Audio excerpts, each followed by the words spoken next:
রাধেশ্যাম। তো চলুন আজকে গৌর লীলা যেহেতু আদেশ,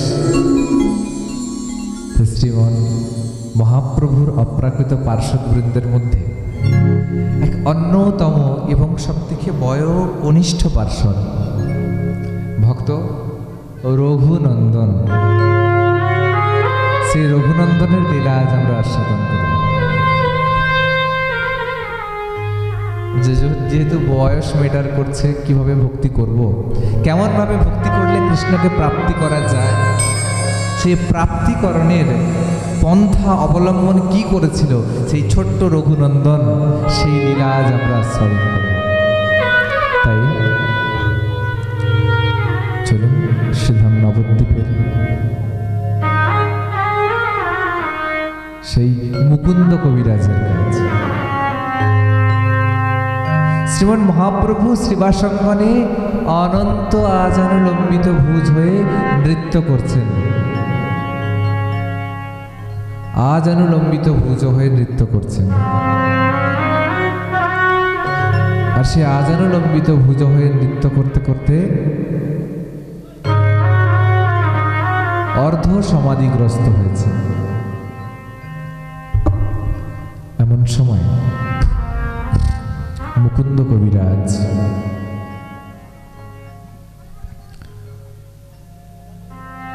মহাপ্রভুর কাছে এসে বলছেন, দয়াময়, হে করুণাময়, আমি এসেছিলাম বড় আশা করে, তোমার শ্রীচরণে আমায় স্থান দাও, আমি তোমার চরণে থাকতে চাই, আমি তোমার চরণে থেকে সারাটা জীবন কৃষ্ণ কৃষ্ণার্থের জীবন করতে চাই।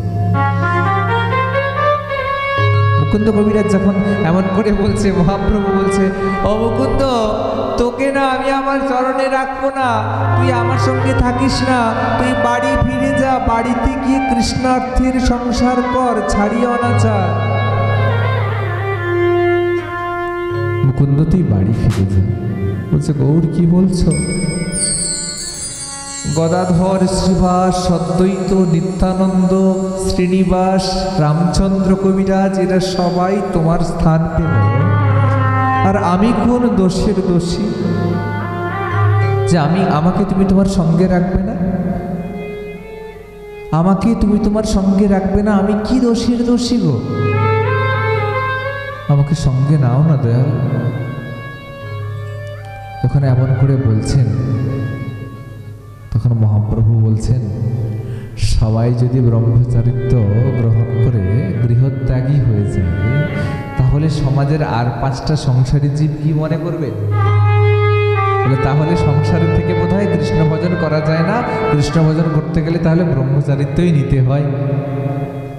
তাই মুকুন্দ, আমি বলছি তুমি কৃষ্ণের ইচ্ছায় বাড়ি ফিরে যাও এবং গৃহে গিয়ে সংসারী হও, তোমার এই কবিরাজি বিদ্যাটাকে কাজে লাগিয়ে জীবের সেবা করো আর কৃষ্ণ নাম প্রচার করো, আর এভাবেই কৃষ্ণ ভজন করো, এভাবেই হরি ভজন করো, এই একমাত্র পন্থা। তাই যখন হলো, মুকুন্দ কবিরাজ মহাপ্রভুর আদেশ মাথায় নিয়ে শ্রীখণ্ড গ্রামে আবার ফিরে আসলো, নিজের জন্ম পিতৃভিটায়। পিতৃভিটায়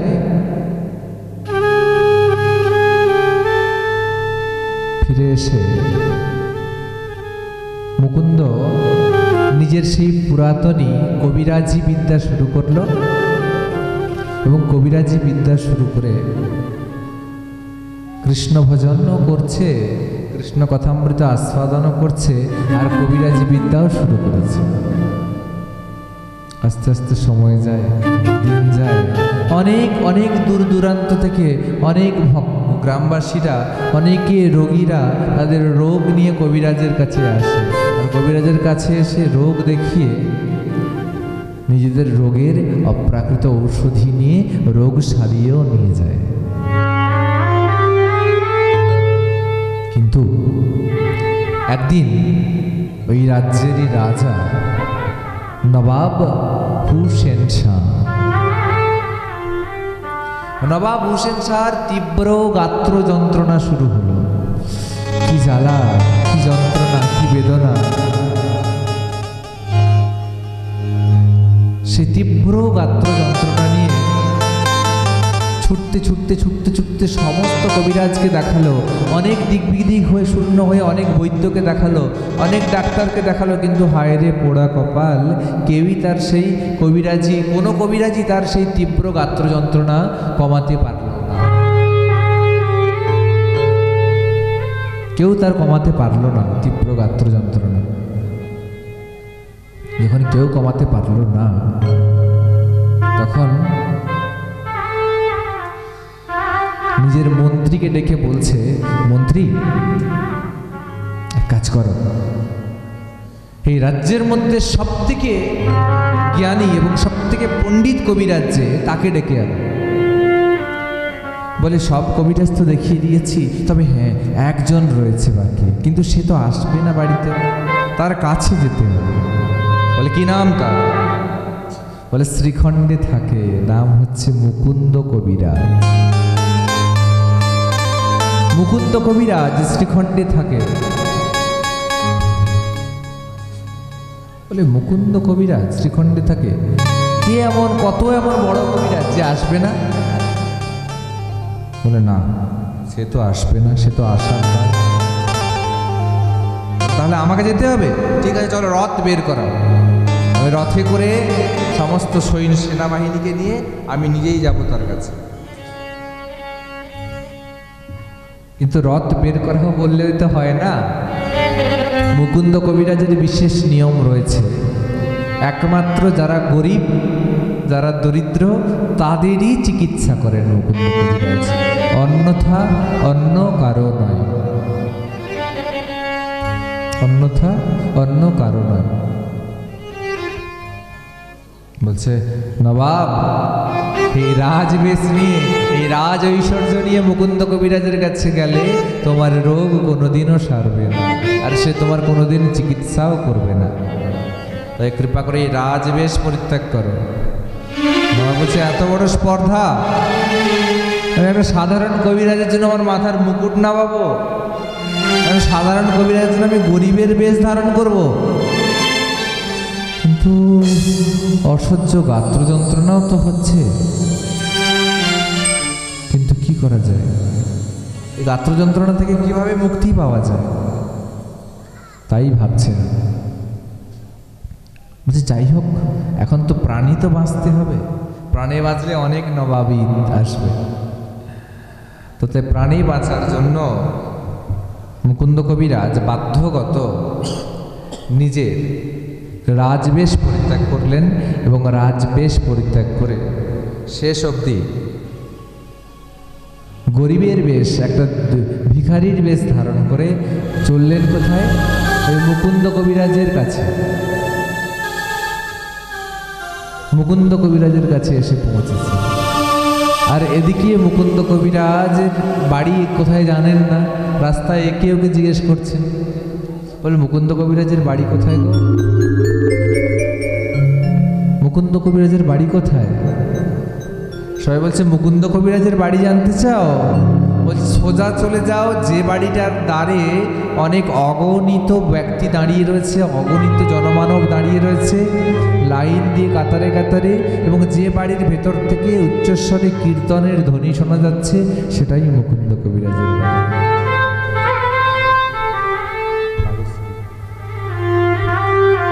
সেটাই মুকুন্দ কবিরাজের বাড়ি।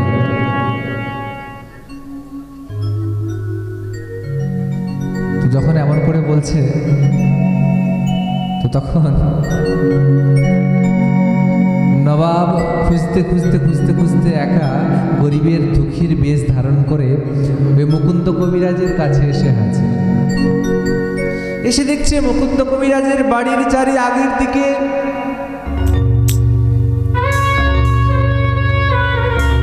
কাতারে কাতারে লাইন দিয়ে অনেক ব্যক্তি, অনেক জনমানব দাঁড়িয়ে রয়েছে।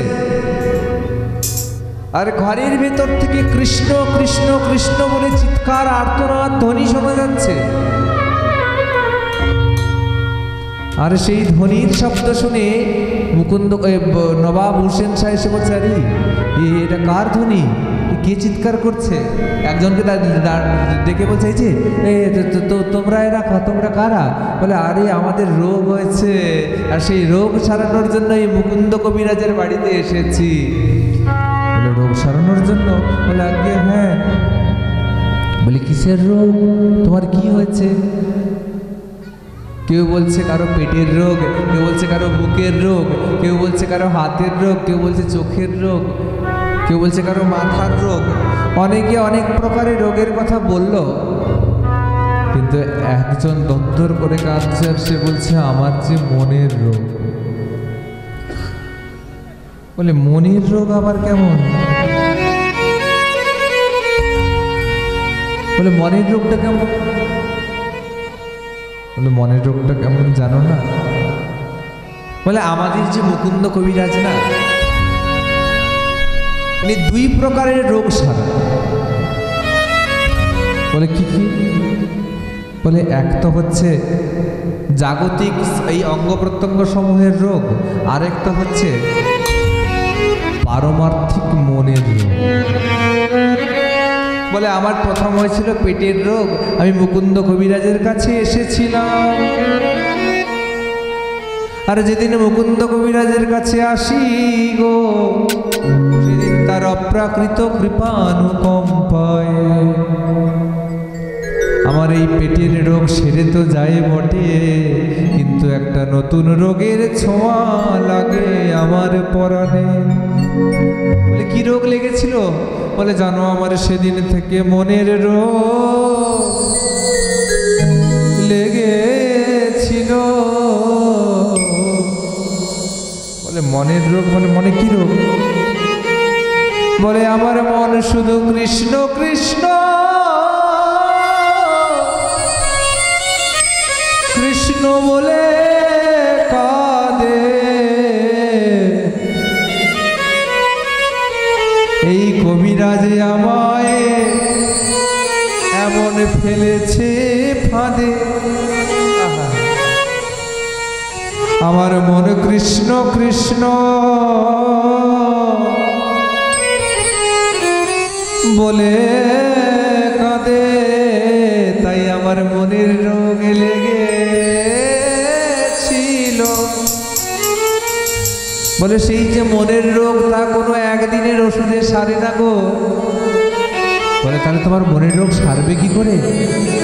বলে, সারে তো বটে, ততক্ষণই সারে যতক্ষণ আমি এখানে দাঁড়িয়ে দাঁড়িয়ে কবিরাজের শ্রীবদন কমল থেকে কৃষ্ণ নামের অপ্রাকৃত আকণ্ঠ আর্তনাদ ধ্বনি শুনি, ততক্ষণই আমার হৃদয়ের শীতলতা অনুভূতি হয়।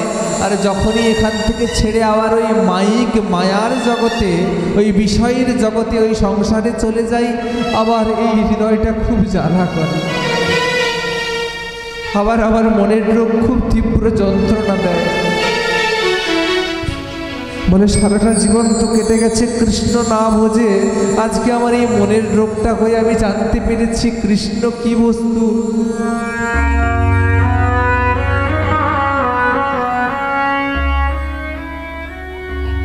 যেদিন থেকে আমি কৃষ্ণ ভজনা শুরু করেছি, তবে থেকে আমি মনে করি আমার কৃষ্ণ নাম, কৃষ্ণ কথা, কৃষ্ণ গুণগান বিহিত জগতে বোধহয় আর কিছুই ভালো লাগে না।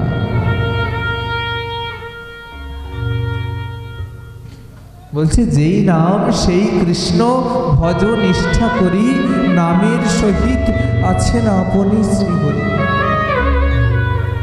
তাই আমি মনে করি শুধুমাত্র কৃষ্ণ নামে যতক্ষণ কবিরাজের সঙ্গ নিই, ততক্ষণই আনন্দ উৎফুল্লিত হয়। বলে, কাম ক্রোধ লোভ মোধ মোহ মাৎসর্য ষড়ৈ রোগ। কাম ক্রোধ লোভ মদ মোহ মাৎসর্য রূপ ছয়খানা রোগ প্রতিনিয়ত আমাদের দেহকে জড়িয়ে রেখেছে। কামনা কার নাই, বাসনা কার নাই? মদ, মাৎসর্য মাৎসর্য, এই সকল 6টি রোগ কার নাই? আমাদের প্রত্যেককে অহরহ জড়িয়ে ধরে রেখেছে কাম, ক্রোধ, লোভ, মদ, মোহ আর মাৎসর্যরূপী 6টি রোগ। তা জগতে অ্যাসিডিটি হোক বা গ্যাস্ট্রিক হোক বা ক্যান্সার হোক বা আলসার হোক বা টিউমার হোক, যাই রোগ হোক না কেন, প্রত্যেকটা রোগের ওষুধ পাবেন। বাট ওয়ান এই একটাই রোগ আছে, এই 6টি রোগ মায়ারূপী রোগ। মায়া রোগেণ দুরত্বয়া ন চৈব ন প্রাপ্ত ঔষধম। এই 6টি রোগের ঔষধ জাগতিক যে কোনো একটা মেডিসিনের দোকান থেকে এনে আমায় দেখাতে পারবেন?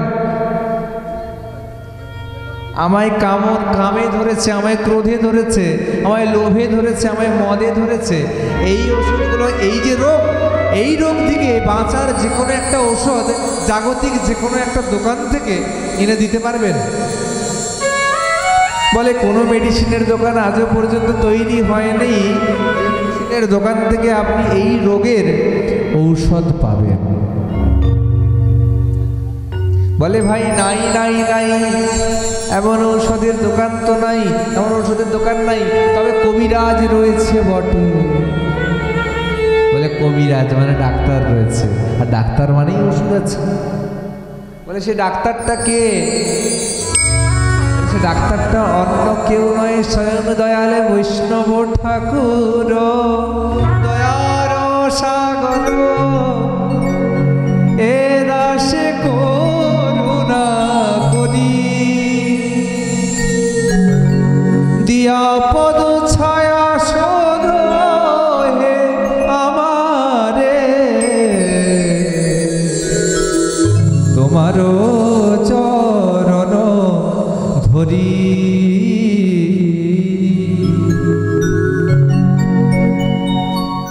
আমার 6 বেগদমি, 6 দোষ সদি, 6 গুণ দেহ দাসে, 6 শত শব্দ দেহ হে আমারে, আমি বসেছি সঙ্গের আসে।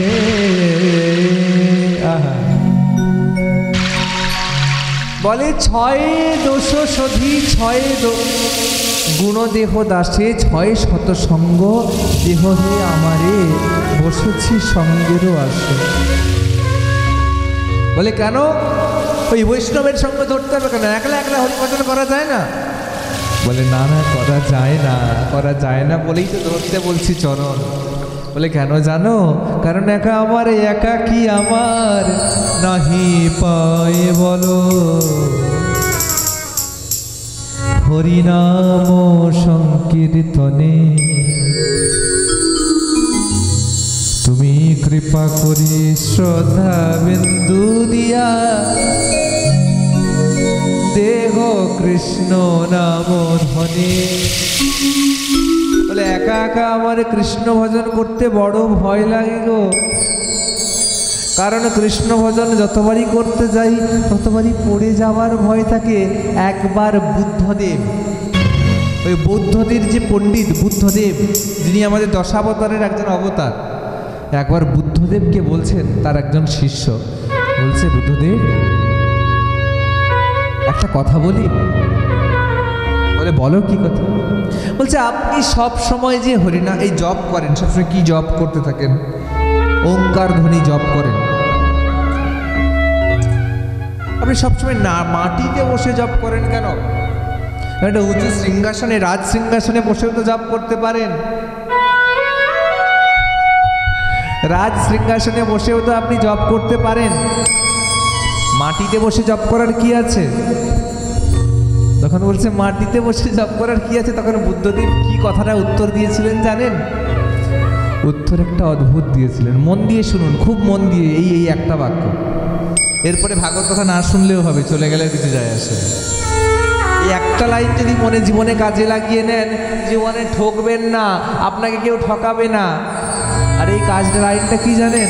বুদ্ধদেব বলেছিল, বন্ধু আমি যখনই নিচে উপরে বসতে যাব তখনই আমার পড়ে যাওয়ার ভয় থাকে, আর যে নিচে বসে তার পড়ে যাওয়ার তো কোনো ভয় নাই। আছে? আপনারা নিচে বসেছেন, আপনাদেরকে কেউ ধাক্কা দিলে আপনি কি পড়ে যাবেন? কোথা থেকে পড়বেন? নিচেই তো আছেন না। কিন্তু আমি যে উপরে বসেছি, আমাকে যদি কেউ ধাক্কা দেয় আমি দুম করে নিচে পিছনে পড়ে যাব। এইখানে পার্থক্য উঁচু আর নিচুর মধ্যে। এই জন্য বলছে তৃণাদপি শুনিচেন তরুরপি সহিষ্ণুন আমানেন মানদেন কীর্তনিয়া সদা হরি। তৃণাদপি শুনিচেন, ঘাসের থেকেও নিচু হতে শেখো।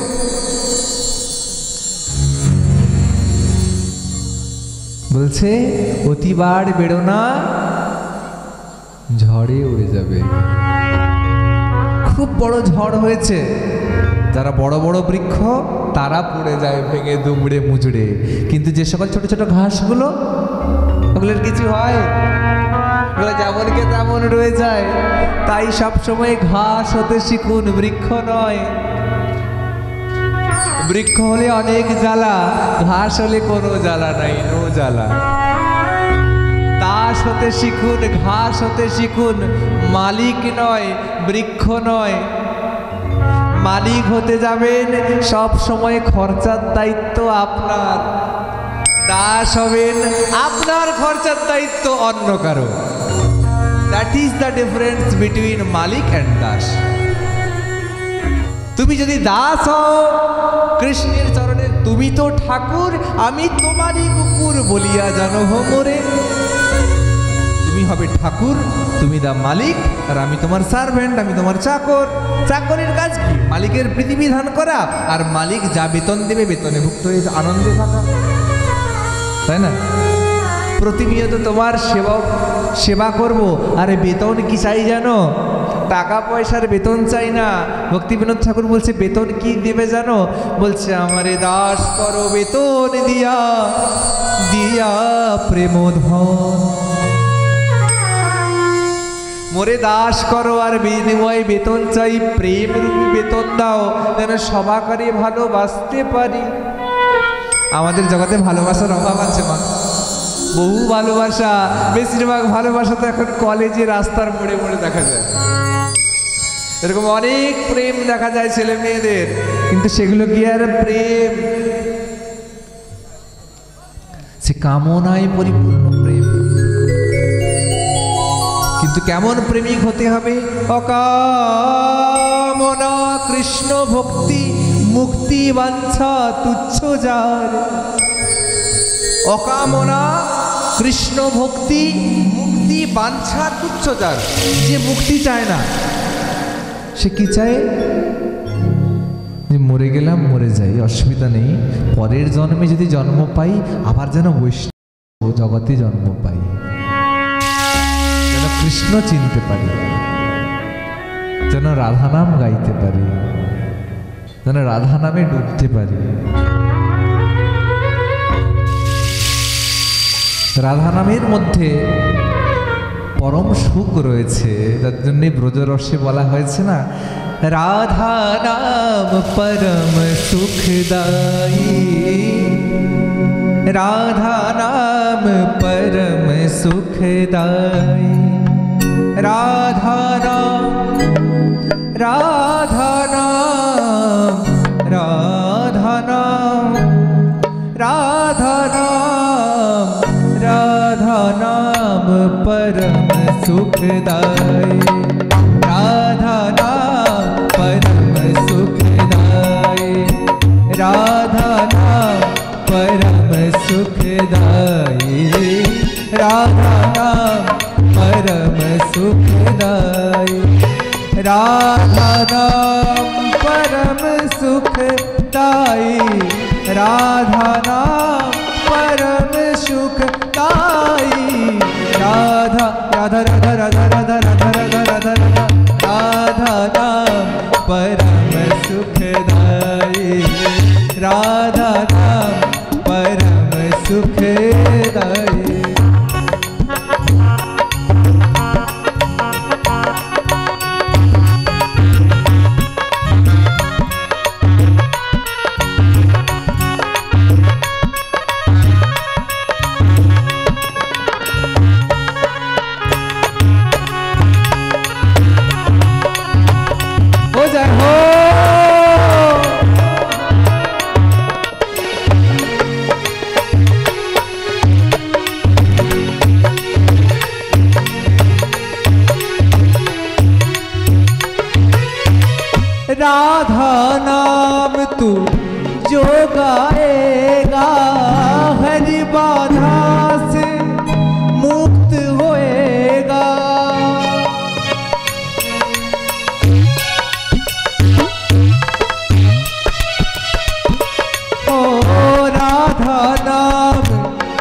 जो तू गाएगा हरि बाधा से मुक्ति पाएगा, हरि बाधा से मुक्ति पाएगा।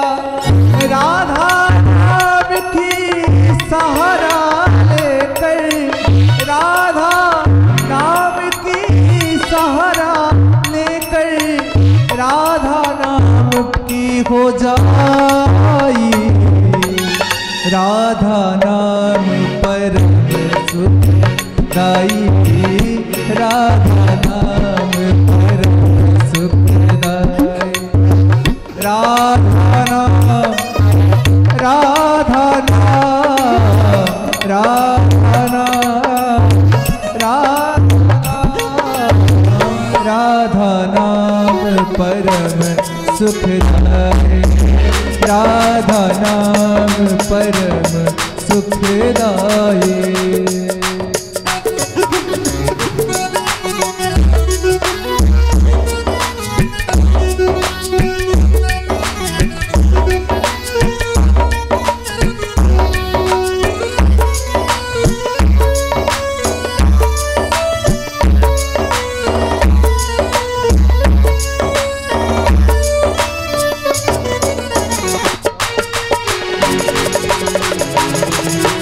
बोलो राधे श्याम।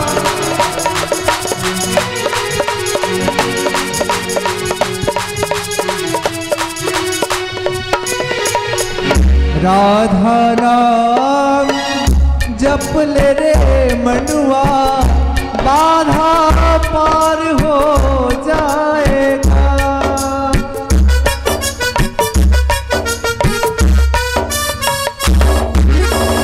राधा नाम जप ले रे मनुआ, पीड़ा पार हो जाएगा। मन की तेरे कण कण में तो, मन की तेरे कण कण में तो श्यामा तू बस जाएगा। मन की तेरे कण कण में तो श्यामा जू बस जाएगा। जप ले राधा राधा नाम, तेरी बने बिगड़े काम। जप ले राधा राधा नाम, तेरी बने बिगड़े काम। जप ले राधा राधा नाम, जप ले राधा राधा नाम, जप ले राधा राधा नाम, जप ले राधा राधा नाम। राधा नाम, राधा नाम, राधा नाम, राधा नाम परम सुखदाई। राधा नाम, राधा नाम परम सुखदाई। राधा नाम, राधा नाम परम सुखदाई। राधा नाम, राधा नाम परम सुखदाई।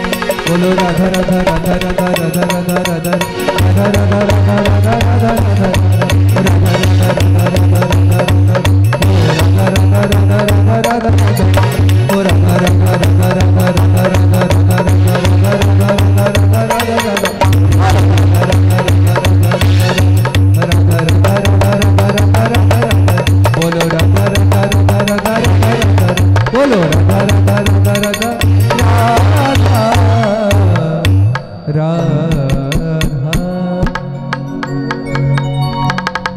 যখন দেখলো মুকুন্দ কবিরাজ ঘরের মধ্য থেকে বাইরে বেরিয়ে এসেছে, আর বাইরে বেরিয়ে এসে দেখছে মুকুন্দ কবিরাজ কাতারে কাতারে রোগীরা দাঁড়িয়ে রয়েছে লাইন দিয়ে।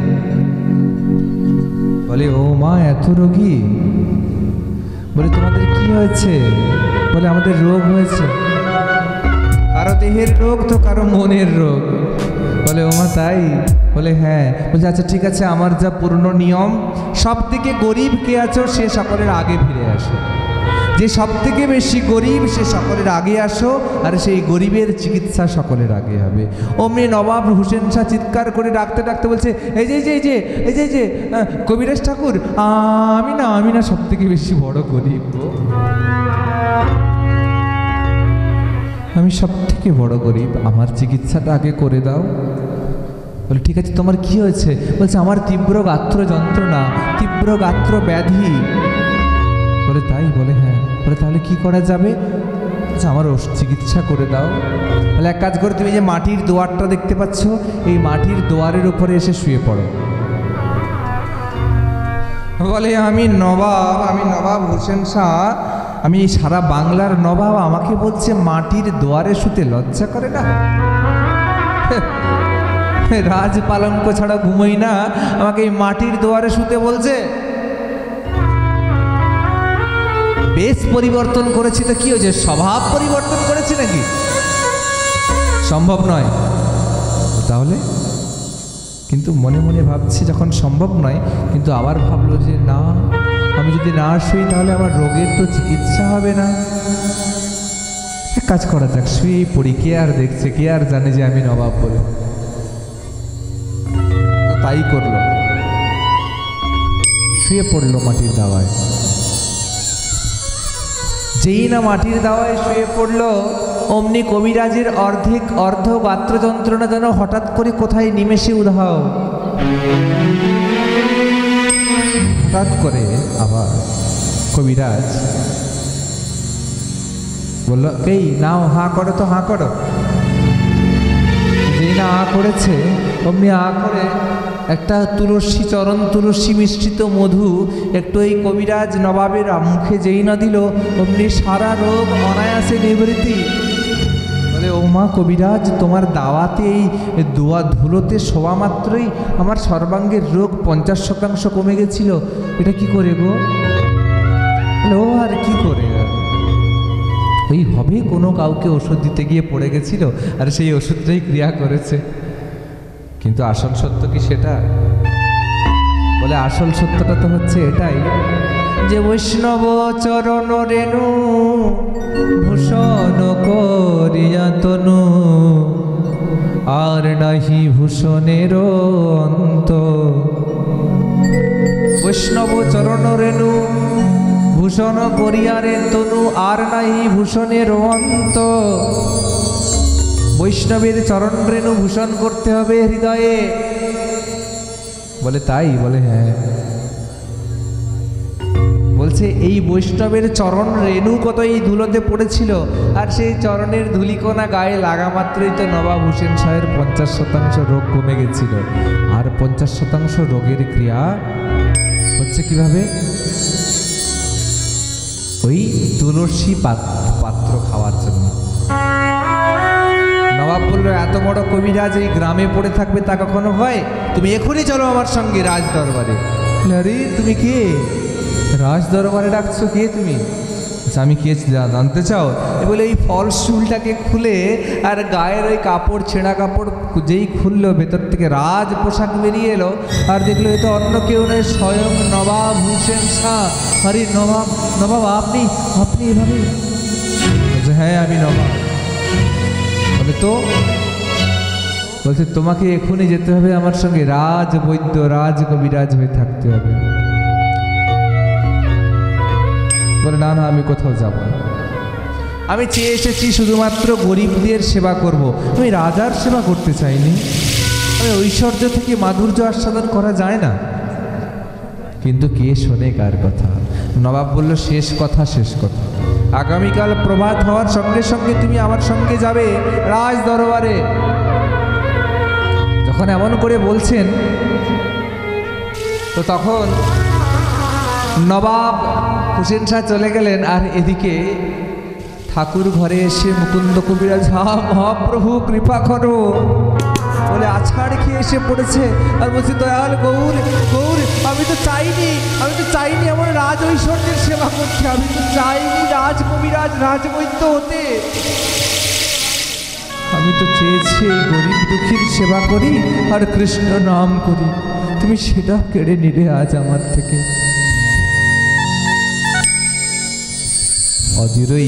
অচিরেই মহাপ্রভু ভবিষ্যৎবাণী করলেন যে, ওরে মুকুন্দ, তুই যা, যদি কৃষ্ণের ইচ্ছা হয় আবার তুই এই শ্রীখণ্ডে ঠিক ফিরে আসবি। তাই হলো। মুকুন্দ কবিরাজ পরদিন রাজ দরবারে গেলেন।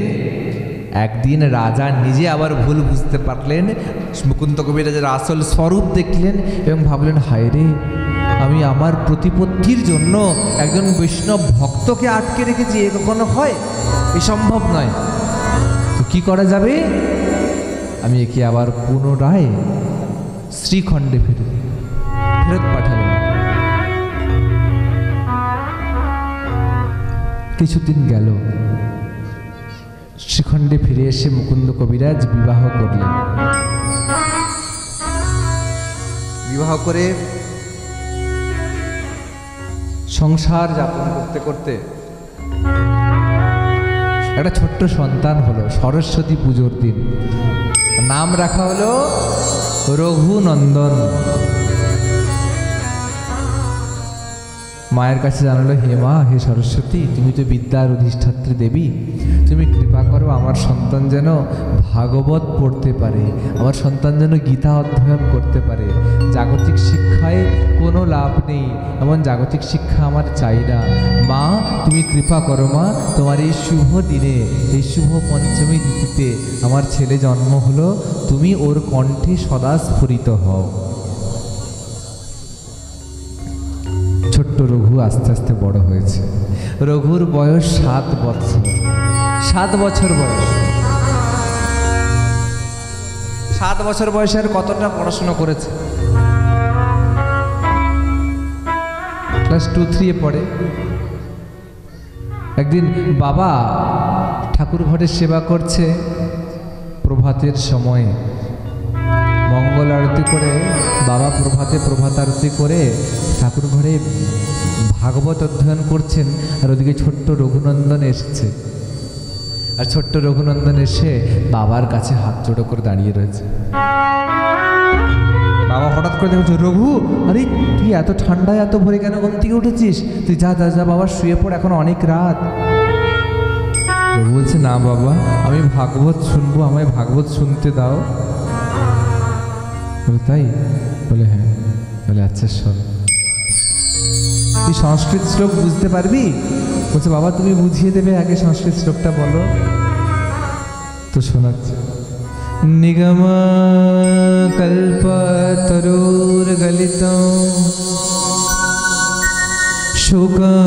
শুকমুখাদমৃত দ্রব সংযুতম পীবত ভাগবত রসমালয়ম মুখরুহর্ষিকা ভুবি ভাবুকা। বলে, বাবা, এই ভাগবত হচ্ছে অন্যতম গ্রন্থ। এই গ্রন্থে অনেক ভক্তের চরিত্র কথা লেখনী রয়েছে, লিপিবদ্ধ রয়েছে। তারই মধ্যে তোরই মতো এক ভক্ত সত্য যুগে ছিল, তার নাম ছিল প্রহ্লাদ। সেই প্রহ্লাদের বয়স খুব কম ছিল। তার বাবা ছিল খোদ বিষ্ণু বিরোধী, কিন্তু প্রহ্লাদ তার বাবাকেও ত্যাগ করেছিল এই কৃষ্ণ সেবা করার জন্য। প্রহ্লাদ পিতা ত্যক্তা ভরতেই মাতে এবচ, ভরত মাকে ত্যাগ করেছে, তাই না? কার জন্য? রামের জন্য। ঈশ্বর ভক্তির জন্য কাকে কাকে ত্যাগ করা যায়? বলির গুরুনা ত্যক্তা, বলি কাকে ত্যাগ করেছে? গুরুকে ত্যাগ করেছে, শুক্রাচার্যকে। বলির গুরুনা ত্যক্তা। আর কে কাকে ত্যাগ করেছে গো? বিভীষণ ভাতৃ এবচ, বিভীষণ ভাইকে ত্যাগ করলো। প্রহ্লাদ পিতা পিতৃ ত্যক্তা, ভরত মাতৃ এবচ, বলির গুরুনা ত্যক্তা, বিভীষণ ভাতৃ এবচ। তাহলে সব জগৎকে ত্যাগ করা যায় কৃষ্ণের জন্য, যদি সেই জগৎ তোমার কৃষ্ণ পথে বাধা হয় তো। না হলে এমনটা না। শুভানন্দ বলছে তো, এই শুভানন্দ তো বলছিল যে মায়ের সঙ্গে ঝগড়া করতে, মাকে বাদ দিয়ে দিতে। আরে না, ওভাবে না। যদি তোমার বাবা মা তোমায় কৃষ্ণ ভজনে খুব আপত্তি করে, তখন তুমি তাদের কথা বিপক্ষে যেতে পারো, এমন শাস্ত্রের সিদ্ধান্ত রয়েছে। যদি তুমি কৃষ্ণ ভক্ত হতে চাও তো, তাহলে খামোখা বাবা মাকে কষ্ট দেওয়া মানে স্বয়ং ভগবানকেই কষ্ট দেওয়া। তার জন্যই বলছে বাবা তেমন ভক্ত হও। রঘুনন্দনের সেই কথাটা খুব মাথায় লাগলো। মানে ছোট্ট প্রহ্লাদ কৃষ্ণকে পেয়েছে, বলছে হ্যাঁ, কৃষ্ণ প্রত্যেকবারে তাকে এসে নায়ক হয়ে বাঁচিয়েছে। কখনো আগুনে ফেলে দিয়েছে তো ওকে হিম সরোবরে ফেললো, কখনো সাপের মুখে দিচ্ছে তো আবার কৃষ্ণ কোলে করে বাঁচিয়ে নিচ্ছে, পাথরে ফেলছে তো পরাগ রেণু ফুলের উপরে পড়ছে। কৃষ্ণ প্রত্যেক পন্থে পন্থে বাঁচিয়েছে। একটা সময় আসলো, যে সময়ে একটা টাইমে ছোট্ট রঘুনন্দনের বয়স যখন 7.5 বৎসর, একদিন পিতা কৃষ্ণ ভজন করছে, সকালে অর্চন করছে, ভোগ লাগাতে বাকি। পাশের গ্রাম থেকে একটা ছেলে ছুটতে ছুটতে এসে বলছে, কবিরাজ কবিরাজ আপনি জলদি চলুন, আমাদের অনর্থ হয়ে গেছে, আমার বাবা বিছানায় শুয়ে আছে, বোধহয় প্রাণ ত্যাগ করবে, আপনি না গেলে আমার বাবাকে বাঁচাতে পারবো না, আপনি জলদি চলুন, আমাকে বাবাকে বাঁচিয়ে দিন, চলুন চলুন। মুকুন্দ কবিরাজ বলছে, আচ্ছা একটু দাঁড়া, আমি একটু অন্তত আবার ভগবানকে ভোগটা লাগিয়ে তারপর যাব গোপীনাথকে। কিন্তু কে শোনে কার কথা? যখন আসি যম তখন কেউ নয় কম। যম এসেছে, তাড়না তো দিবেই। তাই বলছে, কবিরাজ জলদি চলুন, আপনি কৃপা করে আর বিলম্ব করবেন না। টানতে টানতে কবিরাজকে নিয়ে যাওয়া যখন উদ্যত, তখন কবিরাজ বলছে, তাহলে আমার বাড়ির গোপীনাথের সেবা কি করবে? এক কাজ করা যাক, কেউ তো করার নেই সেবা, তো ছোট্ট রঘুর দিকে চোখ গেল। বলে, ও রঘু শোন না বাবা। বলছে, হ্যাঁ বাবা বলো। বলে, রঘু তোকে আজ না হলেও কালকে তো এই গোপীনাথের সেবার দায়িত্ব নিতে হবে। যদি কাল করবি তো আজই কেন করছিস না? শোন না, তুই নে না, আজকে গোপালকে ভোগটা লাগিয়ে রাখ না গোপীনাথকে। বলে, বাবা আমি গোপীনাথকে ভোগ লাগাবো? আরে আমি তো মন্ত্রই জানি না। বলে, মন্ত্র কি হয় রে? মন্ত্র কি দরকার? মন্ত্রের প্রয়োজন নাই, মন্ত্রকে সন্ধি বিচ্ছেদ করো কি হয়? মন্তর মন্তর মন্তর মন্তর মন্তর মন্ত্র মন্ত্র মন্ত্র মন্ত্র মনঃ ত্রায়তে ইতিহি মন্ত্রম। যা মনকে ত্রাণ করে তাই মন্ত্র, যা মনকে পরিশুদ্ধ করে তাই মন্ত্র। তোমার মন যদি শুদ্ধ থাকে, তোমার মনে যদি তোমার ভালোবাসা থাকে, অনুরাগ থাকে, প্রেম থাকে, তাহলেই মন্ত্র। তো শিশুদের মন্ত্র এমনিতেই শুদ্ধ হয়। তোর মন্ত্র দরকার নেই, তুই মন থেকে কৃষ্ণকে ডাকবি আর বলবি কৃষ্ণ খেয়ে যাও, দেখবি কৃষ্ণ খেয়ে নেবে, তাতেই ভোগ লাগানো হয়ে যাবে। বাবা বলল এক, রঘু বুঝলো আরেক। বলে, তার মানে বাবা বলতে কি চাইছে? বাবা তাহলে বলতে চাইছে যে আমি ভোগের থালাটা নিয়ে কৃষ্ণকে গিয়ে ডাকবো, আর কৃষ্ণকে ডাকা মাত্রই কৃষ্ণ চলে আসবে। ডাকা মাত্রই যদি কৃষ্ণ চলে আসে তাহলে তো কোনো ব্যাপারই নয়, মন্ত্র যদি দরকার। তাই মাকে গিয়ে বলতে, ছোট্ট রঘু ছোট কুচি করে ধুতি পড়েছে হাঁটু পর্যন্ত, আর হাঁটু পর্যন্ত ধুতি পরে মাকে গিয়ে বলছে, ও মা আমাকে নাড়ুর থালাটা দাও তো। আর মা বলে, কি নাড়ুর থালা কি করবি তুই? বলছে, বাবা বলেছে আমাকে না আজকে ভোগ লাগাতে, বুঝলে? হ্যাঁ, এখন বাবার তো অনেক কাজ আর তোমারও অনেক কাজ আছে, বুঝলাম, তোমার তো ঠাকুর সেবা করতে নাই, তাই আমি বলছি আমি ঠাকুরের ভোগের থালাটা দাও, আমি ভোগের থালাটা নিয়ে গোপালকে ভোগ লাগাই। তোকে এমন ধুতি পরানো কে শিখিয়েছে রে? এরকম ধুতি পরা কোথা থেকে শিখেছিস? এ ধুতি পরেছিস না লুঙ্গি পরেছিস না গামছা পরেছিস বোঝা যাচ্ছে না, শুধু একটা কোছা টানা আছে পিছনে, একদম হাঁটু পর্যন্ত লম্বা করে একদম পড়েছে। ও ধুতি দেখো না তো, তুমি আমাকে দাও না। নামাবলিটা গায়ে জড়িয়ে নিয়ে ছোট্ট রঘু মায়ের কাছ থেকে টলতে টলতে ছোট ছোট পায়ে সেই থালা, এত বড় নাড়ুর থালাটাকে নিয়ে ঠাকুর ঘরে ঢুকেছে। ঠাকুর ঘরে বলে করে একটা ছোট ছেলে ভারী জিনিস যখন রাখে কেমন হয়, অনেক ভারী জিনিস এরকম করে নিয়ে রাখে না। ছোট্ট রঘু নাড়ুর থালাটা নিয়ে গোপীনাথের সামনে থুপ করে রেখে দিয়েছে। তুলসীও দেয়নি নাড়ুর থালায়, গ্লাসে জলও তো বের করায়নি। গিয়ে হাঁক ডাক শুরু করেছে, বলছে, ও গোপীনাথ,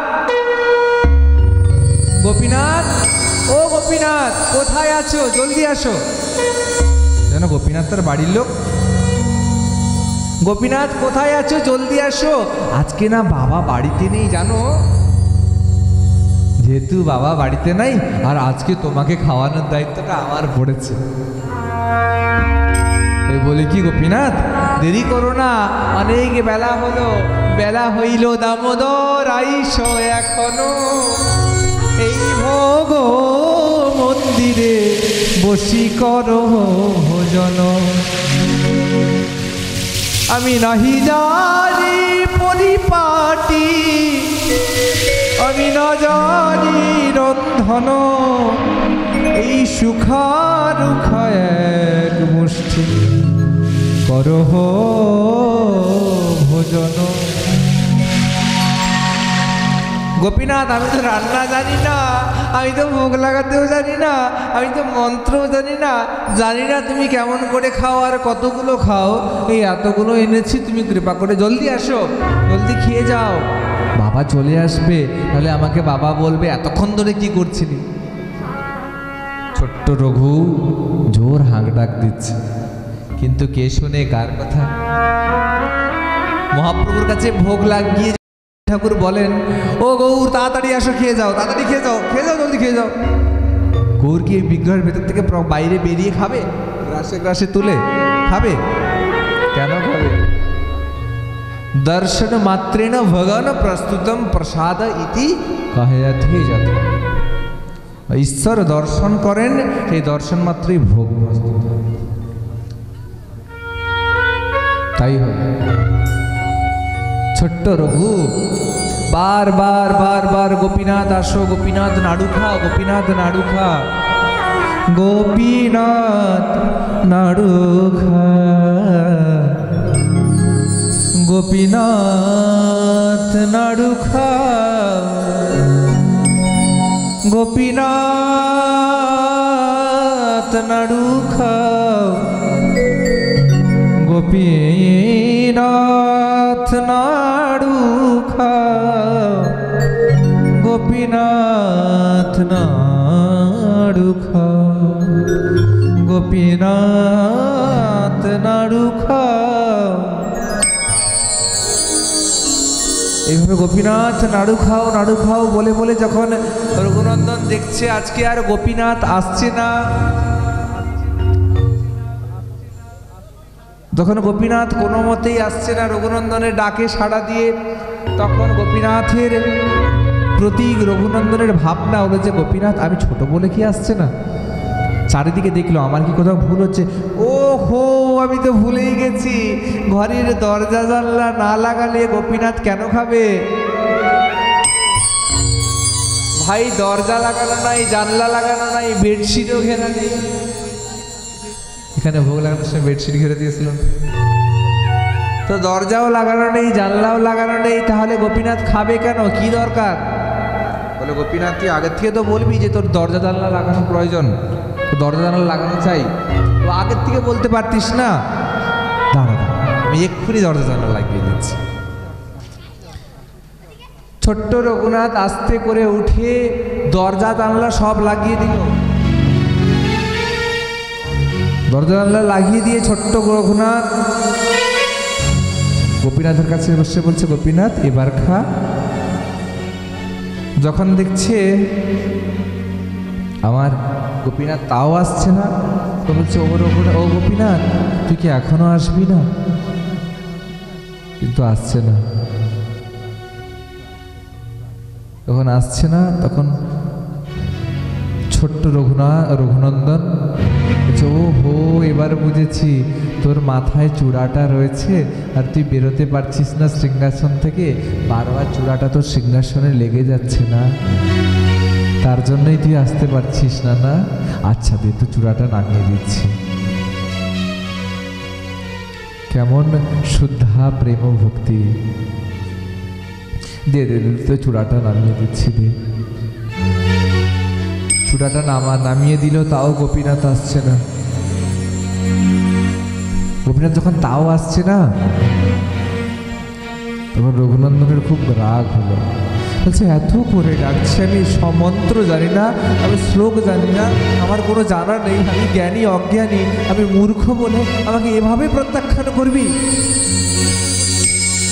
আমাকে এভাবে প্রত্যাখ্যান করবি? এ বলে গোপীনাথের চরণ বেদিতে নিজের মস্তক কুড়তে লাগলো, মাথা ঠুকতে লাগলো। মাথা ঠুকতে ঠুকতে, গোপীনাথ বেরিয়ে আয়, গোপীনাথ আয় না, না গোপীনাথ বেরিয়ে আয়, বারবার চিৎকার করছে, বলছে গোপীনাথ আয় না। বলে ও গোপীনাথ আয় না, ফিরে আয় না, খেয়ে যা না নাড়ুটা, আর কত আমায় জ্বালা দিবি বলতো? আমার তো সামর্থ্য নেই বাবার মতো তোকে ভোগ রন্ধন করে খাওয়ানো। তখন এভাবে বারবার ধরে ডাকছে, কিন্তু গোপীনাথ আসছে না। তখন মাথা কুটতে কুটতে কুটতে কুটতে একটা সময় গোপীনাথের শ্রীঅঙ্গ থেকে, রঘুনন্দনের শ্রী মাথা থেকে, মস্তক দেশ থেকে রুধিরের ধারা, রক্তের ধারা দরদর দরদর করে বয়ে যাচ্ছে। রক্তের দ্বারা অবিচলিত রূপে দরদর দরদর করে বয়ে যাচ্ছে। গোপীনাথ সব সহ্য করতে পারেন, ভক্তের চোখের জল আর ভক্তের মনের কষ্ট এটা কখনো সহ্য করতে পারেন না, কখনো সহ্য করতে পারেন। তাই গোপীনাথ না থাকতে পেরে ছুটতে ছুটতে ছুটতে ছুটতে এসে প্রকটিত হলেন, শ্রী বিগ্রহ থেকে স্বয়ং প্রকটিত হলেন। আর প্রকটিত বলছে, ও রঘু, ও রঘু, তুই এরকম কেন করছিস বাবা? তুই আমার দিকে তাকা, এইদিকে আমি এসেছি, আমার দিকে তাকিয়ে দেখ, একবার তাকিয়ে দেখ। তখন দেখলো যে রঘু যখন উঠে দেখলো স্বয়ং গোপীনাথ এসেছে। বলে এত পরে এলি? বলে এত সময় লাগলো তোর আসতে? কিন্তু গোপীনাথ, তোর মাথায় রক্ত বেরোচ্ছে কেন? তোর মাথা থেকে রক্ত কেন বেরোচ্ছে? বলে তুই কি ভুলে গেছিস রঘু, আমার ভক্তকে যদি কেউ কষ্ট দেয় সেই আঘাতের জ্বালাটা যে আমায় সহ্য করতে হয়। আমার ভক্তকে কেউ যদি কষ্ট দেয় সেই আঘাতের জ্বালাটা যে আমারই লাগে, তাই আমার তো হবেই কষ্ট, বল। তাই দে দে রঘু, আমায় নাড়ু দে। রঘু তখন বলছে নে, খেয়ে নে। বলছে না না না, ওভাবে না, তুই আমাকে খাইয়ে দে। যখন খাইয়ে দিতে বলেছে, রঘু আদরে আহ্লাদে আটখানা হয়ে এক একটা নাড়ু তুলে তুলে গোপীনাথের মুখে বলছে, নে গোপীনাথ, নাড়ু খা, খা খা খা গোপীনাথ, একটা করে নাড়ু খা, খা না গোপীনাথ। আমি জানতাম তুই আসবি, আমি জানতাম তুই কাউকে কষ্ট দিস না। আমি তো তোর ঘরেরই ভাই, বল। ভাই ডাকবি আর দাদা আসবে না, তা কখনো হয় বল? ছোট্ট রঘুনাথের কথায় গোপীনাথ বলছে, আহারে, এমন ভক্ত যদি জানতাম তাহলে অনেক আগেই আসতাম। গোপীনাথ দরদর করে কাঁদছে, রঘুনন্দনে দরদর করে কাঁদছে, দুজন দুজনকে নাড়ু খাইয়ে দিচ্ছে। রঘুনন্দন শুধু গোপীনাথকে নাড়ু খাইয়ে যাচ্ছে। গোপীনাথ কাঁদছে আর একটা একটা নাড়ু অনায়াসে খেতে খেতে এক থালা নাড়ু কখন শেষ নাড়ু। রঘুনন্দন দেখছে শেষ নাড়ুটাও যদি খাইয়ে দিই, তাহলে তো সব শেষ। বাবাকে প্রসাদ কি দেব? বাবা তো প্রতিদিন প্রসাদ বের করায় না, আজ প্রসাদ কি দেব? সত্যি কথা, প্রসাদ তো দিতে লাগবে। সে প্রসাদ কোথায়? তাই জন্য ভাবছে আমি আর খাওয়াবো না গোপীনাথকে, তাহলে আর গোপীনাথ খাবে না। আর তখন খাওয়াচ্ছিলাম তাই খাচ্ছিল, একটা নাড়ু আছে ওটা খাওয়াবো না, দিলে খাবে না। গোপীনাথ তখন নিজে নিতে শুরু করেছে। যেই দেখছে রঘুনন্দন আর দিচ্ছে না, গোপীনাথ নিজে নাড়ুটা নিয়ে খেতে শুরু করেছে। আর নিজে যখন শুরু করেছে, সঙ্গে সঙ্গে গোপীনাথ হাত এতক্ষণ হাতে পায়ে ধরে মাথা কুড়ে কুড়ে ডাকলাম, আসছিলি না, আর এসেছিস যখন খেতে এমন শুরু করেছিস, সব শেষ করে দিবি, একটা নাড়ু অন্তত রাখ। তাই রাখবো বটে, কিন্তু বাইরের জন্য নয়, ভিতরের জন্য। মানে বলে একটা নাড়ু রাখবো, সে নাড়ুটা তোর জন্য রে, এই নাড়ুটা তুই খা, এনে হাতে নে। রঘুনন্দন বলছে না না না না না, আমি নাড়ু খাবো না। তুই কি আমাকে বোকা ভেবেছিস? হ্যাঁ, তুই আমাকে এতগুলো নাড়ু একা খেলি, একটা নাড়ু আমাকে খাইয়ে দিয়ে জগতের কাছে প্রচার করবি আমি নাকি এক থালা নাড়ু খেয়ে নিয়েছি। ও চলবে না। তাহলে কি হবে? বলে চলবে বলতে এটাই, আমি কি ভুলে গেছি সেই সুদামার কথা? তোর জন্য সুদামা চুরি করলো, আর উল্টো পাল্টে চোর তুই সাজিয়ে দিলি সেই সুদামাকেই। যার জন্য করে চুরি সেই বলে চোর। ওই পলিসি আমার কাছে চলবে না, আমি ছোট হতে পারি, আমার বুদ্ধি অনেক। রবীন্দ্রনাথ বলছে আরে কি বুদ্ধি তোর, সত্যি সেও তো ভাবিনি। তুই নিজে খেলে না হলে তোকে চোর সাজাবো, আমি যদি তোকে খাইয়ে দিই। বলে কেন রে, তোরা তো খাওয়ানোর এত শখ কিসের? এত নিশ্চয়ই কিছু ঘাপলা রয়েছে, কিছু একটা ব্যাপার রয়েছে। কেন রে, কি হয়েছে বল? গোপীনাথ বলছে ভুলে গেছিস গীতার সেই শ্লোকটা? বলে কোন শ্লোকটা রে? বলে তুই তো পড়াশোনা করিসনি, তুই জানবি কি রঘু? গীতা পড়বি, গীতাতে লেখা আছে দেখবি। আমি নিজেই বলেছি অনন্যশ্চিন্তয়ন্তো মাং যে জনা পর্যুপাসতে তেষাং নিত্যাভিযুক্তানাং যোগক্ষেম বহামহম।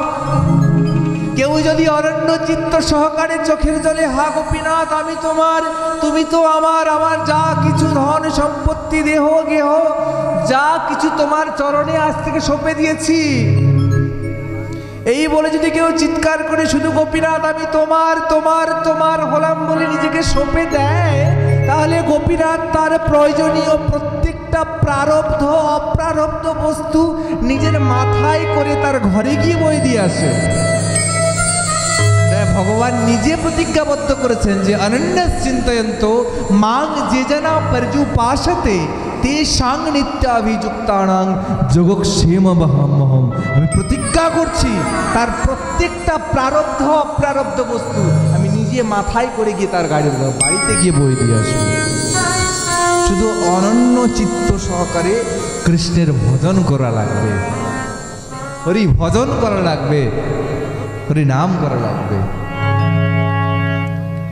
তা আজকে তুই এত অদ্ভুত ভাবে আমায় নাড়ু খাওয়ালি, হাজার নাড়ু খেয়েছি, হাজার প্রেম পেয়েছি, কিন্তু এমন প্রেমাস্ত্র নির্মিত নাড়ু আগে কখনো খাইনি রে রঘু।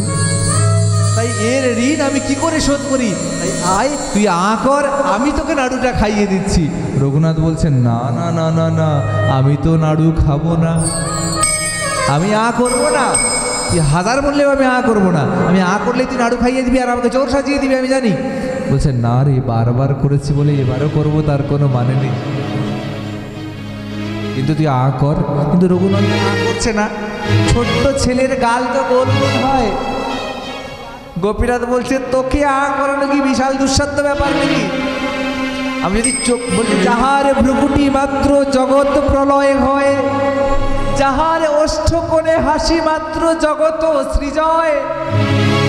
যে একটু ভ্রুকুটি করলে কোটি কোটি ব্রহ্মাণ্ড প্রলয় হয়ে যায়, যার ঠোঁটের করে একটু হাসি আসলে কোটি কোটি বিশ্ব সৃষ্টি হয়ে যায়। ছোট্ট রঘুনন্দনের মুখটা করাতে পারবে না সেই গোপীনাথ। বলে পারবো পারবো, কিন্তু জবরদস্তি প্রেম আমার প্রয়োজন নাই, ছলনার আশ্রয় করবো না। শরীরে শক্তি আছে, শক্তি দিয়ে তোরা করাবো আমি, এই বলে ছোট্ট রঘুনন্দনের গালটা ধরে টিপে দিয়েছে এরকম করে। আর ছোট্ট রঘুনন্দনের গালটা যেই না টিপে দিয়েছে অমনি মুখটা, আর যেই না মুখটা হয়েছে অমনি হাতের নাড়ুটাকে নিয়ে রঘুনন্দনের মুখে জোর করে ঢুকে দিয়েছে। রঘুনন্দনের মুখে যেই না ঢুকে দিয়েছে উচ্ছিষ্ট হয়েছে, এঁট হয়ে গেছে। রঘুনন্দন না পারছে গিলতে আর না পারছে ফেলতে। বলছে এত শয়তানা হয় মানুষ জগতে, তাও আগে জানতাম না। এত চালাক তুই, নাড়ুটা খাইয়েই ছাড়লি। রঘুনন্দন নাড়ুটাকে চিবিয়ে চিবিয়ে খেয়ে খালি থালাটাকে নিয়ে বেচারার দুতির কোছা খুলে গেছে। এক হাতে দুতির কোছা ধরেছে, আর এক হাতে লাড্ডুর থালাটাকে ধরে বাইরে বেরিয়েছে। মা বলে ওরে রঘু, প্রসাদ কোথায়? রঘুনন্দন লজ্জায় নিচের দিকে মুখ করে দাঁড়িয়ে আছে, আর মুখে তো এখনো কয়েকটা নাড়ুর টুকরো রয়েছে। মুখ মুছছে বারবার, এরকম করে মুখ বারবার করে মুখ মুছছে, আর লাড়ু থালাটাকে রেখে দিয়ে রঘুনন্দন আস্তে আস্তে পালিয়ে যাচ্ছে। বলে তুই পালা, তোর বাবা তো আসবে, তখন তোর হবে। নাড়ুগুলো ঠাকুর ঘরে বসে একা একা খাওয়ার। বলে সত্য কথা তো, বাবা প্রত্যেক দিন নাড়ুর থালা ভর্তি করেই নিয়ে যায় ঠাকুর ঘরে, আর ভর্তি করেই বের করে আনে। বলে আজ আমার থালাগুলো যদি সব শেষ হয়ে যায়, তাহলে তো মা জিজ্ঞেস করবে, স্বাভাবিক ব্যাপার। বাবা এসছে, বাবা বলছে রঘু। রঘুনন্দন নিচের দিকে মুখ করে এসে দাঁড়িয়েছে। বলো বাবা। রঘু প্রসাদ কোথায় দিয়ে? বাবা আজকে না তোমার গোপীনাথ সব নাড়ু খেয়ে নিয়েছে। রঘু বড়দের সঙ্গে আর কি করতে নেই, বল নাড়ু কোথায় দে, প্রসাদ দে। সত্যি বলছি বাবা, একটাও নাড়ু রাখেনি, সব নাড়ু রেখে নিয়েছে। একটা বাকি ছিল, সেটাও জোর করে আমায় খাইয়ে দিয়েছে। বলে গোপীনাথ কখনো নাড়ু খায়? হ্যাঁ, এ আর কি মারানোর জায়গা পাচ্ছিস না? হ্যাঁ, কি হচ্ছে কি? গোপীনাথ নাড়ু খায় কখনো? কবে কোন যুগে খেয়েছিল? হ্যাঁ, যে আজকে তোর কাছে তুই একটা ছোট্ট ছেলে, শ্লোক জানিস না, মন্ত্র জানিস না, সিদ্ধান্ত জানিস না, শাস্ত্র পড়িসনি কখনো, তোর হাতে গোপীনাথ নাড়ু খাবে? ভোগ লাগানোর জন্য দীক্ষার প্রয়োজন হয়, সাত্বিকতার প্রয়োজন হয়, আচরণের প্রয়োজন হয়, সেগুলো তোর আছে? তুই যে ভোগ লাগাতে গেছিস, আর তোর ভোগে লাগানোতে কৃষ্ণ খেয়ে নেবে নাড়ু? তা কখনো হয়? যখন রঘুনন্দন মানছেন, বলছে বাবা সত্যি বলছে খেয়ে নিয়েছে, রঘুনন্দনকে তার বাবা মুকুন্দ কবিরাজ কয়েকটা চপেটাঘাত মারলো। রঘুনন্দন গালে হাত বোলাতে বলতে দরজর করে কাঁদছে, বলছে বাবা আমি সত্যি বলছি নাড়ুগুলো আমি খাইনি, গোপীনাথ খেয়েছে। সত্যি বলছি বাবা, তুমি আমাকে একটা নাড়ু খাইয়েছে গোপীনাথ, আর বাদ বাকিগুলো সবগুলো গোপীনাথ খেয়েছে। মনে বলছে গোপীনাথ তুই কি করলি বল, তুই কেন সবগুলো খেয়ে নিলি? কটা রাখলেই ফুরিয়ে যেত, আমাকে এত মার খেতে হতো না। গোপীনাথ কেন এমন করলি? তখন বারবার বলছে গোপীনাথ কেন এমন করলি, কেন এমন করলি? এদিকে বাবা বলছে এক্ষুনি আগামীকাল আবার তুই ভোগের থালা নিয়ে তুই ঠাকুর ঘরে ঢুকবি, আর আমি বাইরে থেকে দেখবো কেমন তোর গোপীনাথ তোর হাতের থালার দিকে নাড়ু খায়, আমি সেটা দেখবো সচক্ষে। যদি দেখাতে পারিস তাহলে তোকে ক্ষমা করবো। রঘুনন্দন প্রস্তাবে রাজি হলো। বলে হ্যাঁ, এই একটাই উপায় আছে নিজেকে সঠিক প্রমাণ করার। পরের দিন নাড়ুর থালাটা নিয়ে কোনো রকমের ধুতিটা পরে কোঁচাটা মুজে ছোট্ট রঘুনন্দন টলতে টলতে সেই নাড়ুর থালাটাকে নিয়ে ঠাকুর ঘরে ঢুকে গোপীনাথের দিকে রাগে তাকাচ্ছে। বলছে কি করলি, আমার সব শেষ করে দিলি বল। আজ বেরিয়ে আয়, আজ বেরিয়ে এসে খা, আজকে নাড়ুটা খা। কিন্তু সেদিন তো আর গোপীনাথ আসছে না, কারণ গোপীনাথ যে লোকদৃষ্টির অগোচরে, সবাই তাকে দেখতে পায় না, আর কোনো কালে পাবে না। তাকে দেখার জন্য এই মায়ারূপী দুটো চক্ষু বন্ধ করে এই জ্ঞান চক্ষু উন্মিলন করতে হয়। যেদিন জ্ঞান চক্ষু উন্মিলন করতে পারবেন, সেদিন কৃষ্ণের স্পর্শ বুঝতে পারা যায়। কি শীতল, কি ঠান্ডা। তার জন্যই গোপীনাথ জানে আজকে মুকুন্দ কবিরাজ বাইরে থেকে দেখছে লুকিয়ে লুকিয়ে, তাই আজ গোপীনাথ আর নিজের প্রকাশে আসছেন না। রঘুনন্দন আবার মাথা কড়া শুরু করেছে। গোপীনাথ আর থাকতে না পেরে গোপীনাথ ছুটতে এসে বলছে ও রঘু আবার কেন শুরু করলি? আরে লাগছে রঘু, দাঁড়া, আমি এসেছি। এসে বলছে রঘুরে আমার আসার ইচ্ছা আজ নেই। বলে কেন করলে এমন গোপীনাথ? কাল কেন খেলে এতগুলো নাড়ু? বলছে গোপীনাথ রঘুরে তুই তো ডাকছিলি আমায়, ডাকছিলি বলে আমি কাল এসেছিলাম, তাই আজও আসতে আমার ইচ্ছা ছিল না, কারণ আজ তোর বাবা আড়াল থেকে দেখছে আমায়। তোর জন্য আজকে তোর বাবা কৃপা পেয়ে গেল যে এক বস্তা আলু কিনেছেন। ব্রজে গেছিলাম, 23 জন ভক্ত গেছিলাম আমরা। পাগলা বাবা বলে একজন সাধু এসে বলছে মনে করবি না, তোদের 23 জনেরই স্বীকৃতি আছে রে, তার জন্য বৃন্দাবনে এসেছিস। মনে করবি না তোদের 23 জনেরই সুকৃতি আছে বলে বৃন্দাবনে এসেছিস।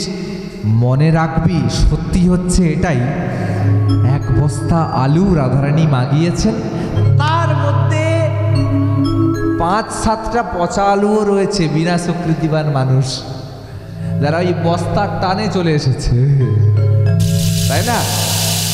সুকৃতি নয়, জাস্ট ওই বস্তার টানে পচা আলুগুলো একটা টাইমে কিন্তু পচা আলুগুলোকে নালিতেই ফেলা হবে। আপনি যখন গোটা বস্তা কিনেন তখন কি দেখেন যে ভেতরে পচা কটা আছে, পোকা কটা আছে? বস্তা কিনে নিয়েছেন। ঠিক তেমনি এই গোটা বস্তারূপী কয়েকটা সাধুর কৃপায় তোরা ওই পচা আলুরূপী তোদের দুষ্কর্মটাও ব্রজে এসে স্থান পেয়েছিস। ব্রজে যাওয়া অত সহজ নয়, ধামে যাওয়া অত সহজ নয়। কোটি কোটি দুবাই, আবুধাবি, অনেক জায়গায় যেতে পারবেন, কিন্তু বৃন্দাবনে যে গেছে সে জানে বৃন্দাবনের মর্ম কি। যেখানে প্রত্যেকটা ব্যক্তি, প্রত্যেকটা মানুষ, প্রত্যেকটা জীব, প্রত্যেকটা লতা পাতাও আপনাকে সাদর অভিনন্দন করে বলছে, আসুন আমাদের বৃন্দাবনে আপনাকে সুস্বাগত। কত প্রেম, কত ভালোবাসা তাদের। ব্রজমায়েরা, আহা, সেই দিনগুলো মনে পড়লে সত্যি প্রাণ কাঁদে। কামাতে গেছি, কামাতে ভৌমাসুরের গুফা কত উঁচু, 1000 ফিট 1500 ফিট উঁচুতে, এই এতটা, 1 হাতও নয়, 1 হাতের থেকেও কম একটা সিঁড়ি। এই আমার এই ভাইরা গেছিল, সেই সিঁড়ি দিয়ে গুফার মধ্যে, গুফা, যেই গুফাতে ভৌমাসুর 16,000 ওই ভগবানের যে স্ত্রী তাদেরকে যে লুকিয়ে রেখেছিলেন, সেই গুফাতে গেছি। একজন ব্রজ মা, হ্যাঁ, ওনারা ওই গরুর ওই বনে এসেছেন, বন তো বন, ওই বনে এসেছেন, ওই গুফাতে ওই পাহাড়ের উপরে ওই কিছু বন্য বস্তু আহরণ করতে, কাঠ, ফল মূল ইত্যাদি। আমাদেরকে দেখে বলছে, বাবা ইধার আয়ো, ইধার চাও, উধার চাও, বন্যা গির যাওগে, ইধার চাও। আমাদেরকে কি সুন্দর নিজের মায়ের মতো ডেকে ভালোবেসে, আর ব্যাগে এখনও আছে সেই ছোট ছোট ওই যে কুলগুলো, লাল লাল কুলগুলো তুলেছিল। বাবা অনেকক্ষণ খাওয়া দাওয়া হয়নি না, সকাল থেকে বেরিয়েছো তোমরা, এই নয় 2টো কুল নাও, খাও, আমার কাছে তো আর কিছু নাই। ভাবতে পারেন কত ভালোবাসা, কত মন সরল না হলে হয় এমন, কত প্রেম। জানেন, তাদেরকে মাত্র 10টা টাকার একটা নোট দিয়েছিলাম, তারা এত খুশি হলো, এত খুশি হলো যে খুশির সত্যি তুলনা হয় না। সেই বৃন্দাবনের কথা মনে পড়লে তো প্রাণ কাঁদে। রঘুনন্দনের কথায় গোপীনাথ পুনঃপ্রকট হয়ে আবার নাড়ুটাকে মুখে তুলেছে, আর নাড়ুটা যেই না মুখে প্রকট করে তুলেছে মুখে প্রকটে, এমন সময় প্রথম নাড়ু খেয়ে দ্বিতীয় নাড়ুটা হাতে তুলেছে, এভাবে হামাগুড়ি দিয়ে প্রথম নাড়ুটা হাতে করে তুলেছে, হাত দিয়ে খেয়েছে, দ্বিতীয় নাড়ুটা তুলে বসেছে। অমন সময় মুকুন্দ কবিরাজ দরজাটা খুলে দিয়ে বলছে, হ্যাঁ এই কি দেখছি আমি, এটা স্বয়ং গোপীনাথ প্রকটিত হলো। আমি কি দেখছি, আমি এত বছর মহাপ্রভুর সঙ্গ করলেও, আমি এত বছর এত শ্লোক সিদ্ধান্ত পড়েও, এত পূজা অর্চনা করেও কখনো স্বয়ং গোপীনাথের সেবা পাইনি। আজ তুই কি কেমন ভজন করেছিস রে রঘুনন্দন, যে তোর ডাকে আজ গোপীনাথ এসে নাড়ু নিয়ে বসেছে, কিন্তু হায় সর্বনাশ, সে যে লোকদৃষ্টির অগোচরে, যেই মাত্র আসলো আর এসে দেখা গেল যে দরজাটা খুলেছে মুকুন্দ, অমনি শ্রী শ্রী গোপীনাথজিও ঠিক হামাগুড়ি অবস্থায় 1 হাতে লাড্ডু ধরেই বসে স্থির হয়ে মূর্তি রূপ ধারণ করলেন। আর সেই থেকেই হলো কোন রূপ? লাড্ডু গোপালের রূপ। আমাদের ঘরে ঘরে যেই লাড্ডু গোপালের রূপ রয়েছে, সেই নাড়ু গোপালের রূপ সেই থেকেই সৃষ্টি হলো। বলো লাড্ডু গোপাল লালা কি, তাই গৌর প্রেমানন্দে। সেই থেকে মুকুন্দ কবিরাজ রঘুনন্দনের চরণে ষষ্ঠাঙ্গ দণ্ডবতান্নতি নিবেদন করে বলছেন, আজ থেকে তুই আমার পুত্র নয়, আজ থেকে তুই আমার পিতা। মেটার করে না বয়স, মেটার করে না স্থান, মেটার করে না জাতি, মেটার করে সে কৃষ্ণ পথে কতটা উন্নীত, তাই না? যেখানে পাইবে ছাই উড়াইয়া দেখো তাই, পাইলে পাইতে পারো অমূল্য রতন। ও বাচ্চা ছেলে, ও কি জানে, ও একটা মূর্খ, ও কি জানে, ও ছোট জাতির, ও কি জানে। So what? হীরা থাকার জন্য শুধুমাত্র শোকেস দরকার? একটা ছাইয়ের মধ্যেও হীরা থাকতে পারে। পদ্মফুল কি শুধুমাত্র ভালো নীল সরোবরেই ফোটে? পদ্মফুল কি খতখালে ফোটে না? জল পেলেই ফুটবে যদি ঠিকঠাক গ্রোথ হয়। ঠিক তেমনি সময়ে থাকতে থাকতে ভজন করুন, আর যার কাছে ভালো জিনিস পাবেন তার কাছ থেকে সেটা গ্রহণ করুন। দেখবেন জীবনের প্রকৃত আনন্দ খুঁজে পাচ্ছেন, মর্মবোধ, মর্মোপলব্ধি হবে। আর জীবনে আনন্দ যখন পাবেন, যখন শিক্ষা আর আপনার ভক্তি একত্রিত হবে, জগতে এত আনন্দ, এত মান, এত প্রেম, এত ভালোবাসা পাবেন, তখন আর মনেই হবে না কেন এতগুলো দিন বেকার কাটিয়েছি। এর থেকে ভালো ছিল যদি ভক্তি জীবনে আগেই চলে আসতাম। আমাদের শ্রীপাদ পূজ্যপাদ গৌর গোপাল দাস প্রভু আইআইটির প্রফেসর, মান্থলি তার বেতন, স্যালারি, আইআইটির মেন প্রিন্সিপাল জিওলজি ডিপার্টমেন্টের মান্থলি স্যালারি ছিল, স্টার্টিং স্যালারি 2,70,000 টাকা। 3 মাস চাকুরি করার পরে একদিন একটা মাত্র প্রোগ্রাম দেখেছে ইস্কনের, দেখে বলছে সত্যি তো, কি এমন রস রয়েছে কৃষ্ণ নামে যার জন্য পাশ্চাত্যের লোকগুলো এভাবে পাগল হয়ে যাচ্ছে। পাগল হয়ে যাচ্ছে পাশ্চাত্যের নারীরা, মাথায় ঘোমটা দিয়ে কি সুন্দর শাড়ি পরে, ঘাগরা পরে নৃত্য করছে নবদ্বীপের পথে পথে, বৃন্দাবনের পথে পথে। আর আমাদের গ্রামের মায়েদেরকে, বোনেদেরকে দিকে তাকাতে এখন লজ্জা করে। ক্ষমা করবেন, আপনাদের কথা বলছি না, সত্যই আমাদের খড়গপুরে যান, দেখতে পাবেন, লজ্জাই করে। কি অত্যাদ্ভুত তাদের পোশাক, আবার সেই পোশাক পরে তারা তাদের বাবা মায়ের হাত ধরে হাঁটছে। ছেলেরা তো জঘন্য গেছে, বাদি দিন, ছেলেরা তো বাজেই, কিন্তু মায়েদেরকেও আর কোন অংশে কম। খুব ত্রুটিকর কথা, হার্টেড কথা, কিন্তু মাথায় রাখবেন, আপনি আপনার সন্তান সন্ততিকে যদি ওভাবে বড় করতে চান, ভবিষ্যতে ঢিপিটা ভেঙে আসবে আপনারই মাথায়, খোয়াতে হবে আপনাকে। এত পড়তে পারছি, পা পর্যন্ত পারছি না পড়তে, হ্যাঁ, সমস্যা কোথায়? খুব সমস্যা। এই জন্য সার্বিক রূপে একটা কথা মাথায় রাখবেন, আপনি যদি বিবাহিত, আপনার মাথার ঘোমটা আপনার প্রধান ভূষণ। 3টি ভূষণ, 1 হচ্ছে শাখা পলা, 2 হচ্ছে সিথির সিঁদুর, আর 3 হচ্ছে মস্তকের ঘোমটা। যে মায়ের ঘোমটা নাই, আপনার কথা নয়, আমি কারো কথা বলছি না, এটা হরিভক্তি বিলাসের কথা বলছে।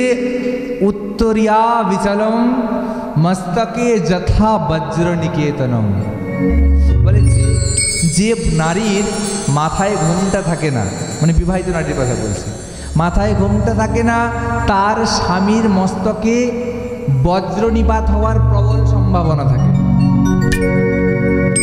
আপনারা তো আপনাদের স্বামীর প্রিয়তাই চান না, তাহলে মাথায় ঘোমটা দিলে কষ্ট কোথায়? আগেকার দিনের ঘোমটাগুলো তো এভাবে ছিল, এতটা ছিল না, তারপরে হলো এতটা, তারপরে এতটা, তারপরে এতটা, তারপরে এতটা, তারপরে নাই এরকম। 2 দিন পরে আসবে, এটা থাকবেই না। কি আছে, ভালোই তো আছি, সবাই তো ভালোই বলছে, বাপরে তুই টুকটুকি শাড়ি পরছিস, বাবা কত শাড়ি বেরিয়েছে। অনুরোধ করছি, নারীদের তো প্রধান ভূষণ লজ্জা, বলছে না, যা দেবী সর্বভূতেষু লজ্জা রূপেণ সংস্থিতা। আপনার তো নারী, নারী মানে জগতের মূল। আপনাদের চরণে আমাদের প্রণাম করা উচিত, কারণ এটাই নারী ছাড়া জগতে কিছুই চলে না। আজকে আমরা চোখ ফুটিয়েছি, প্রত্যেকটা ব্যক্তি নারী ছাড়া একটা আমাকে দিক দেখা সম্ভব নয়। তার জন্য স্বয়ং বিষ্ণু নিজে না করে দেবী দুর্গাকে উদ্ভব করলেন মহিষাসুরকে মর্দন করার জন্য। নারী সমাজের স্রষ্টা, তা আপনাদের লজ্জা? আপনারা যতটা প্রোটেক্ট করবেন ততটা সমাজ সভ্য হবে। আর এখনকার দিনে সমাজের ছেলেদেরকে, যুবকদেরকে তো জ্ঞান দেওয়া দরকার নেই। আপনারা তাও শুনলেন, মানুন না মানুন শুনলেন, ওরা তো শুনবে রাস্তায় গিয়ে মাঝখানটা এখান থেকে আমি নীলার রাস্তা যেতে পারবো না, আমাকে ধরে মারবে। বহুত বড় বড় জ্ঞান দিচ্ছিস না? হ্যাঁ, আমাদেরকে শিক্ষা দিস। আমরা মেলায় যাব না? আমরা কি মেলায় যাব না? আমরা কি এইসব করবো না? আমাদের এখন রাইট আছে। শিক্ষিত হতে হতে হতে হতে আমরা এমন অসভ্যতার রাস্তা ধরেছি, সব ভুলে গেছি। বাদ দিন, চলুন উৎসবে গিয়ে তো বকাবকি হয়ে গেল।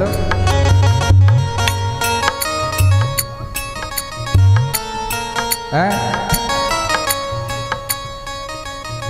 হ্যাঁ, অবশ্যই হবে। এইবারে হরি বল। চলুন, এইভাবে ভক্ত রঘুনন্দন কৃষ্ণ কৃপা প্রাপ্তি হলো এবং অপ্রাকৃত ভক্তির মাধ্যমে শ্রী ভগবানকে অল্প বয়সে প্রাপ্তি হলো। তাই আপনাদের প্রত্যেকের চরণে নিবেদন যে কৃষ্ণ ভক্তি ছাড়া জগতে কিছু নাই। তাই সবাই ভক্তি করুন, ভজন করুন, নাম করুন এবং কখনো কোনো কারণে ভক্তির পথ থেকে বিবর্জিত হবেন। হরি বল।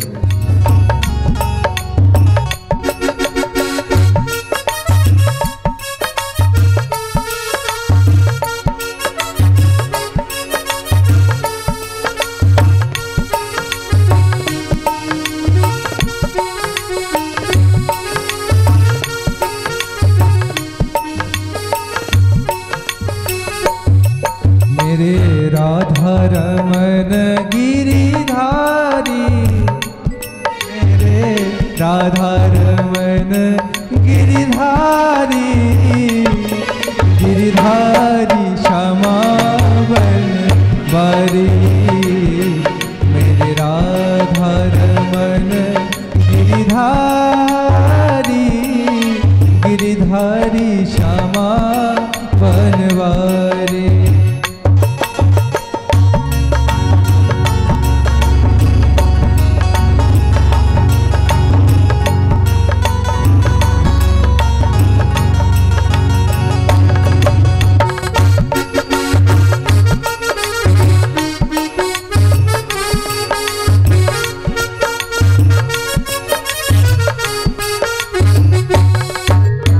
आँखों को इंतजार है सरकार आपका, आँखों को इंतजार है सरकार आपका, सरकार आपका, दिलदार आपका, सरकार आपका, दिलदार आपका।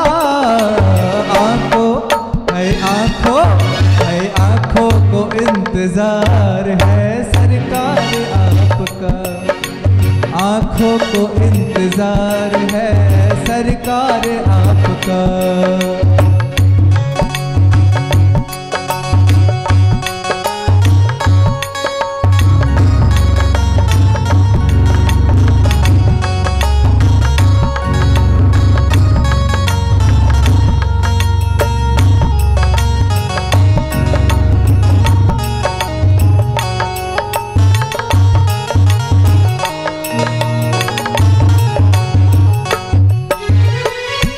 जीवन के तुम जीवन को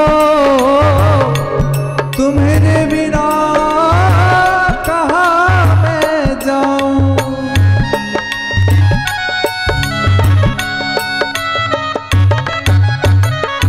जीवन के तुम जीवन को तुम्हारे बिना कहाँ मैं जाऊं, नंदलाल तेरे दीदार बिना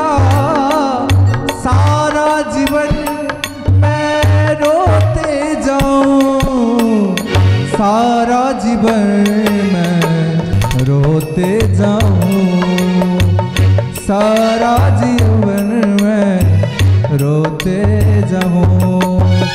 आंखों को इंतजार है सरकार आपका, आंखों को इंतजार है सरकार आपका। सरकार आपका हो दिलदार आपका है, सरकार आपका दिलदार आपका।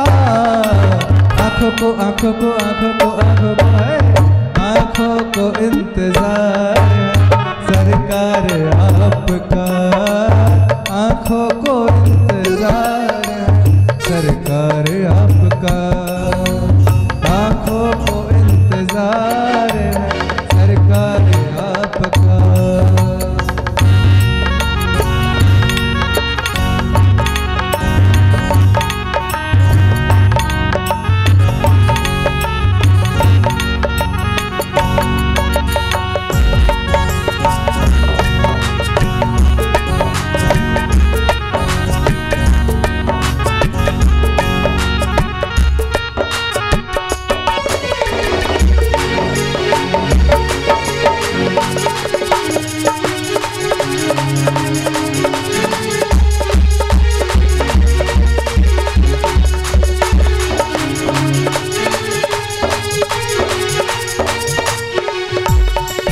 गोविंद मेरो है गोपाल मेरो है, गोविंद मेरो है गोपाल मेरो है। गोबा के बिहारी नंदलाल मेरो है, गोबा के बिहारी नंदलाल मेरो है।